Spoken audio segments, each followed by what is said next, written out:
Cuarta sesión de nuestro café literario, y hoy nos toca la sección de una mirada a los libros. Hoy no va a haber música porque hoy vamos a tratar de platicar sobre una novela que es inabarcable. Esta novela es Noticias del Imperio, y su autor Fernando del Paso. Primero vamos al autor, Fernando del Paso.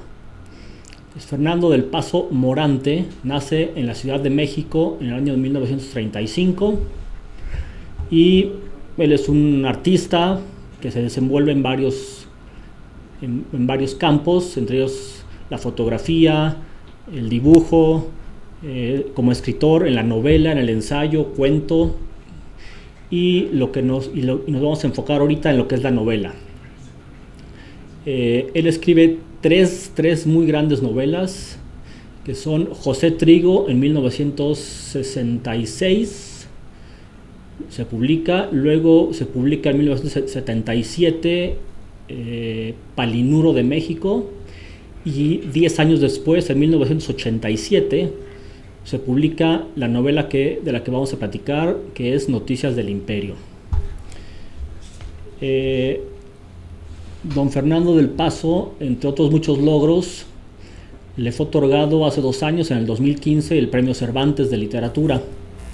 Y para daros cuenta más o menos de la magnitud de este premio, yo creo que después del Premio Nobel de Literatura, ahí abajito de este premio hay varios premios que se equiparan entre sí, pero depende de la lengua en que estén escritos las obras. Así tenemos que, por ejemplo, para el idioma francés, el premio más importante en literatura es el Goncourt, que se otorga a la mejor novela escrita en francés, en lengua francesa. Luego tenemos en inglés, está el premio Booker, que se otorga a la novela del año, premiada en el año, no solamente de Inglaterra, digamos, o del Reino Unido, sino de todos los países que forman la Commonwealth, que es la Mancomunidad de Naciones, y que está formada por 52 países. Esos 52 países son aquellos que han mantenido alguna relación histórica con el Reino Unido. Y de la lengua española, el más importante es el Premio Cervantes, que se le otorgó en el 2015 a don Fernando del Paso. Bien, pasemos ahora a la estructura del libro. La estructura del libro es un libro denso, de cerca de 1000 páginas, 900 y pico, dependiendo de la edición, y nos habla de la historia de México básicamente, pero conectado con los imperios europeos. El autor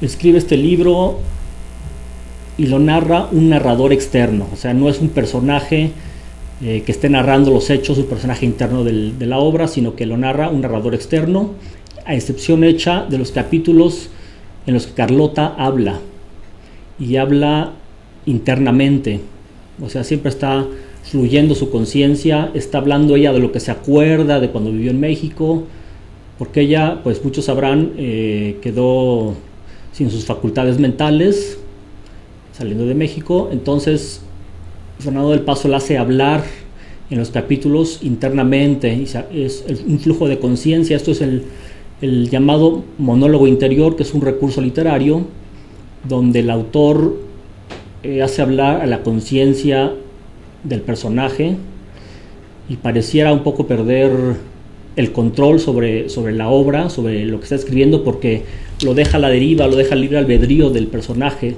está fluyendo su conciencia. Incluso el tiempo es diferente.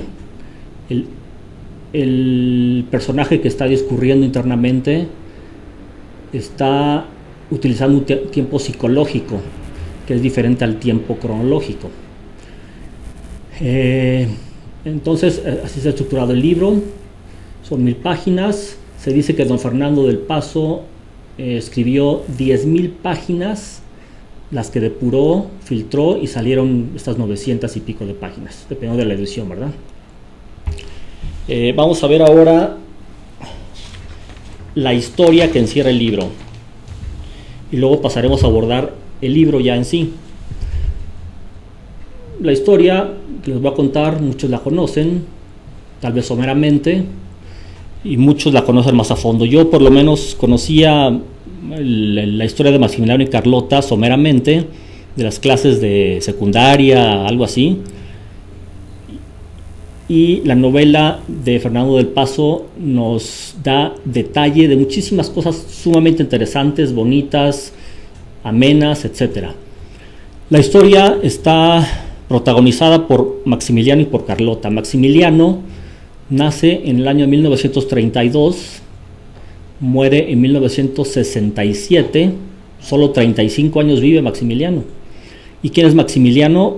Pues Maximiliano es nada menos y nada más que el hermano más cercano del emperador de uno de los imperios más poderosos de Europa en la historia occidental moderna, digamos.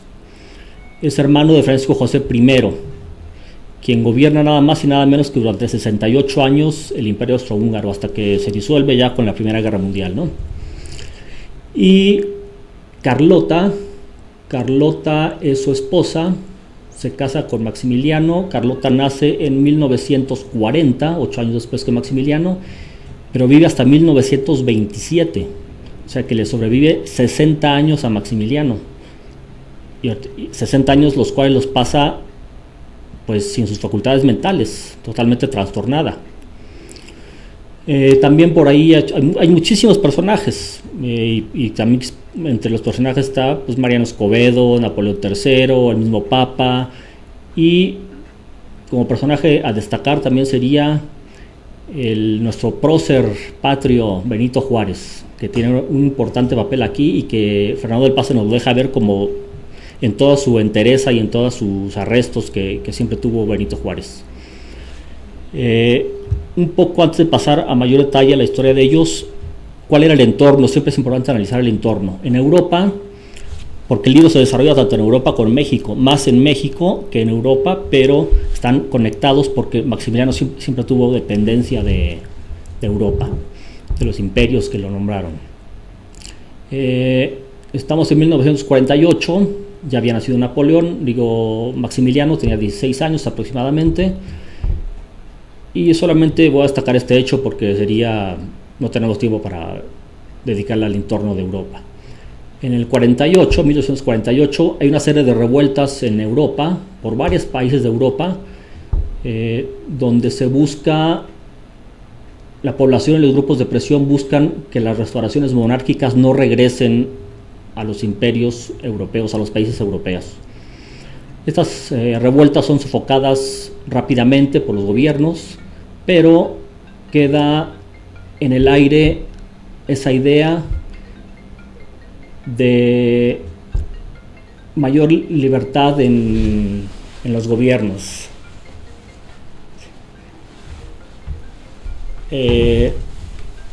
Entonces tenemos por un lado lo que está pasando en Europa, y en México lo que pasa. Recordemos que México logra su independencia en 1821, reconocida por España hasta el 36, pero desde el 21 hasta el 61 que nos vamos a dar un salto cuantitativo. Son 40 años de revueltas, de discordias, de guerras, de guerrillas, de inconformidades, de regímenes que van y vienen. Y en el 61, después de una más de las guerras en México, de la Guerra de Reforma, que dura 3 años, termina en el 61, Benito Juárez es presidente de México y declara la moratoria a los países europeos a los que le debíamos dinero. Dice: debo no niego, pago no tengo. Con todos los arrestos que le caracterizaban, tomó la decisión, dice: el dinero, el poco dinero que hay que las arcas, pues será para el país y luego pagaremos la deuda.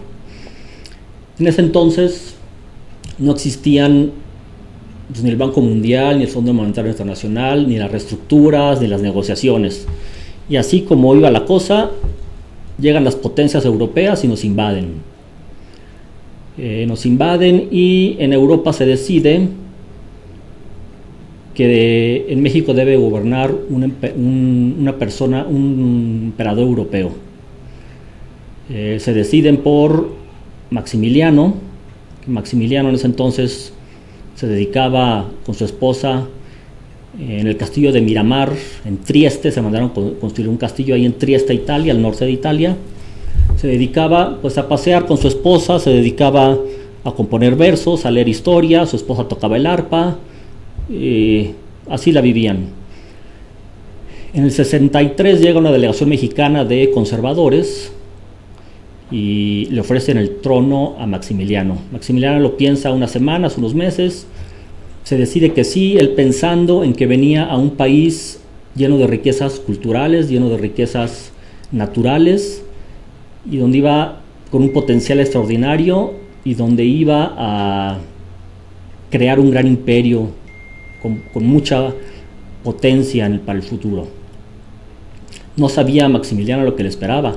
Llegó a Veracruz en el 64, encuentra un país destrozado, sin dinero, desunido, desorganizado.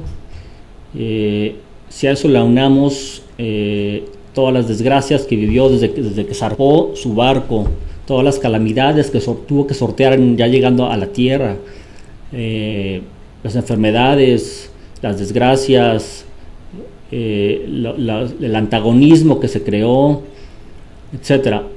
Podríamos decir que desde que salió Maximiliano y Carlota, desde que salieron de su castillo de Miramar, pareciera que un hechizo les hubiera sido enviado y todo les salió mal. Esta es la historia, básicamente. Bueno, la parte final de la historia que contiene es por qué Maximiliano no pudo dominar en el imperio si tenía el apoyo de las potencias. Maximiliano era de carácter un tanto débil, Carlota parece que no tanto, más ambiciosa. Maximiliano un tanto débil y además no supo granjear aliados políticos. Su actitud ante los imperios de Europa era la de una persona que atendía más a los intereses de México que a los europeos. O sea, la idea de Europa era implantar aquí un imperio europeo, pero Maximiliano, a los ojos de ellos, lo veía diferente. Y bueno, un detalle un poco chusco, tragicómico, incluso en el final de la vida de Maximiliano, hasta ahí le cayó la desgracia, ya que había muerto, que había sido fusilado en el Cerro de las Campanas. Pues ya vino el proceso del entierro y pues Maximiliano era un europeo de una talla muy alta, mucho más alta que del medio mexicano, y mandaron conseguir un ataúd, y en el ataúd pues no cabe Maximiliano en el ataúd. Entonces lo que hacen es romper la tapa de un extremo y le sacan por ahí los pies y así se lo llevan a enterrar con los pies colgando de fuera. Bueno, es un detalle chusco, pero para que vean hasta dónde llegó la magnitud de la desgracia. Hasta ahí todavía se cernía la desgracia sobre Maximiliano. En el Inter, había salido, antes de que fusilaran a Maximiliano, había salido Carlota hacia Europa a pedir desesperadamente ayuda a Napoleón III, que era el que los había nombrado y los había brindado todo su apoyo. Retiró los ejércitos, retiró el apoyo, no recibió a Carlota. Carlota fue a buscar a la mujer de Napoleón III, Eugenia Cortijo. Tampoco le presta oídos esta Eugenia. Y hasta el Papa va a ver, ya desesperada, a Carlota para buscar algo de ayuda, aunque sea del Papa. El Papa, ya cuando llega con el Papa, ya llega sin razón, sin facultades mentales. Incluso ya pensaba que en el Vaticano la querían envenenar. Ella decía que de las fuentes del Vaticano el agua estaba envenenada porque la querían envenenar. Total, no prosperan sus negociaciones, su petición de ayuda, y termina totalmente loca, recluida en un castillo. Veamos ahora el libro. El libro es un portento. Realmente creo que es una de las mejores novelas del siglo XX. Es profundo, bello, tiene una prosa muy fluida, todos los capítulos destinados, que es el 80% de los capítulos que están destinados a la reseña de los hechos que sucedieron en México y en Europa, son relatados con mucha prestancia, son relatados de una manera hermosa, y tenemos por otro lado el otro 20% de los capítulos que está destinado a Carlota, pues son de una belleza, a pesar de que relata puras locuras esta Carlota, pues tenemos que es una locura un tanto poética, y ahorita vamos a ver por qué es poético. Ahorita os voy a dar un parrafito, porque ese es el gusto de leer el libro. Aunque vayamos al primer parrafito donde está hablando internamente Carlota. Dice: desciendo del castillo en el que vivo, que es mi cabeza, desciendo de un palacio tan grande como el universo, con puertas y ventanas que se abren a toda la historia y todos los paisajes. Desciendo y salgo por mi boca y mis oídos. Me asomo a mis ojos, afloro a mi piel, solo para darme cuenta de que estoy encerrada en un mundo que me ahoga, en una realidad mezquina, pigmea e incomprensible que me enloquece. Creo que es un párrafo muy bonito donde podemos atisbar un poquito de la locura, o mucho de la locura de Carlota, pero vemos un rayito ahí de que se da cuenta de que el mundo la ha vuelto loca. Eso es lo que puede uno concluir después de leer este parrafito. El mundo la volvió loca y busca salir del mundo. Aquí se redacta de esta forma estos pensamientos de Carlota. Pero no todo el libro así. Les decía que todo el libro tiene una dinámica muy, muy buena, y sobre todo el último 20% del libro es realmente de una trama sobrecogedora. Uno está leyendo y leyendo y leyendo porque va llegando el final y uno quiere saber qué pasó con Juárez, qué pasó con Maximiliano, qué pasó en Europa. El autor nos lleva del castillo de Chapultepec al castillo de Schönbrunn en Viena, de ahí al castillo, al Palacio de Versalles, al castillo de las Tullerías, regresamos a Chapultepec. La trama es extraordinaria, nos pasea por todos los protocolos que había en ese entonces en Austria, en Francia, en México, los platillos, la flora, la fauna, las construcciones, en fin, la cultura de esos tres países tamizada en este libro.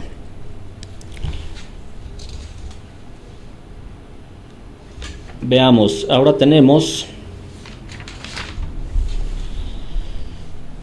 que en este libro también comparecen, además de las voces de Maximiliano y de Carlota, Juárez, Strauss, el de los valses, Napoleón III, su esposa, Mariano Escobedo, Miramón, en fin, un sinfín de personajes. Es una novela coral, como dicen, por todo el sinfín de personajes a los que le da voz Fernando del Paso.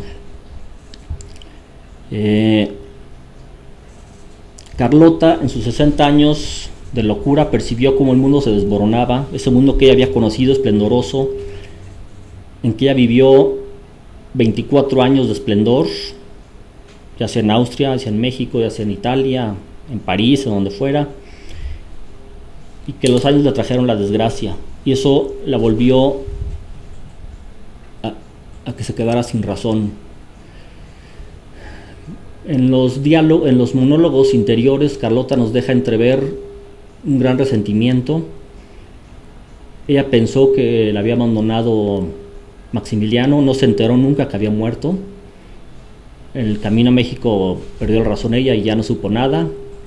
Ella vive encerrada en ese castillo de Bélgica, el castillo de Beschot, donde finalmente muere.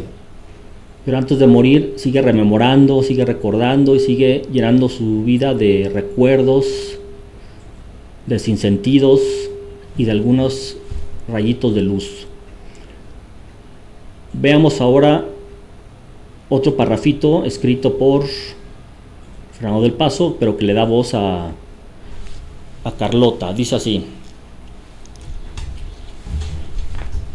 y estoy enferma también, pero enferma de rosas deshojadas, de arcoíris que se me clavan en el pecho, de astros y auroras boreales que se me meten por los ojos para iluminar mi delirio. Y he de beber, sí, pero de las mismas fuentes de las que bebieron Heine y Rilke, de las que bebió Mozart, de ellas he de beber, si Dios me lo permite, un día. Si Dios, si la imaginación me bañan con su gracia para recuperar mi transparencia. Este es uno de los párrafos más bellos del libro, donde lo que podemos concluir es que se asoma por ahí un rayito de luz en la locura de 60 años de Carlota. Se da cuenta que está loca, se da cuenta que ha perdido la razón y quiere recuperar su transparencia, quiere recuperar la razón, por más loca que esté. Ella dice, ella piensa en su interior que la única forma de recuperar esa transparencia, esa lucidez, es beber de las fuentes de poetas tan grandes como Heine y como Rilke, respirar el aire y beber del agua que bebió Mozart, un ser casi sobrenatural. Solamente así ella podrá recuperar algo de su transparencia. Carlota sobrevivió obviamente a Maximiliano, a Benito Juárez, la época porfirista, la Revolución Mexicana, la Revolución Rusa, la Primera Guerra Mundial, Napoleón III, el Imperio Austrohúngaro. A todo eso sobrevivió, pero sin facultades mentales, encerrada en un castillo, sola y triste.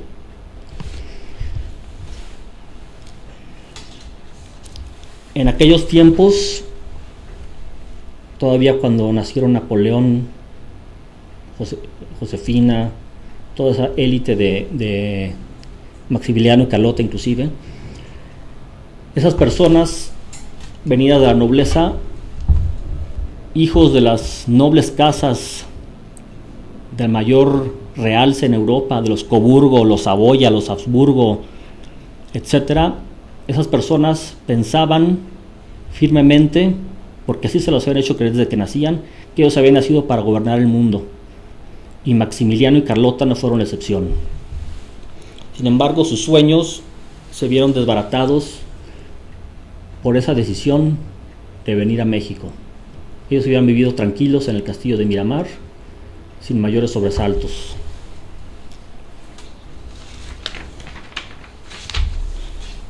Carlota, en cambio, sufrió 60 años, un purgatorio creo que muy duro para una persona que sí fue ambiciosa tal vez, pero que todos 60 años vivir en esa soledad y en esa locura fue demasiado purgatorio. Finalmente, tras esos sueños desbaratados que quedaron en nada, en la oscuridad, se cirnieron sobre ellos las nubes y se descargó una tormenta terrible sobre ellos. Esos sueños quedaron rotos y quemados por el fuego, y hacia el final del libro, don Fernando del Paso, en 2 renglones, nos describe muy bellamente cómo es que esos sueños quedaron deshechos. Dice: ni las luces del amanecer pueden contarnos cómo nacen los sueños de sus cenizas, ni la penumbra del ocaso cómo los sueños se consumen en llamas. La novela es estupenda, encantadora, densa, histórica, llena de detalles, llena de historia, llena de momentos agradables, de sinsabores también, pero finalmente creo que don Fernando del Paso, al final de la novela, si la juzgamos con un poco de objetividad, vemos que él no se decanta ni por Maximiliano, ni por Napoleón, ni por Juárez, ni por Carlota, ni por nadie. Él solamente muestra los hechos, los relata de una manera muy bonita, muy profunda, pero eso sí, nos deja a los mexicanos, nos invita a los mexicanos a que integremos a Maximiliano y a Carlota al panteón de la historia de nuestra nación, al panteón de la historia de México. Pues esta es la novela. Es una novela muy extensa, que se las traté de contar en 20-25 minutos. Espero que les haya despertado interés y que algún día la puedan leer. No se van a arrepentir. Es la mejor novela mexicana que yo he leído. No he leído muchas, ¿no? Pero es la mejor novela mexicana que yo he leído y le rindo tributo. Los invitamos a estar con nosotros el próximo jueves a la misma hora, a las 7 de la noche. Y feliz noche. Hasta el próximo jueves.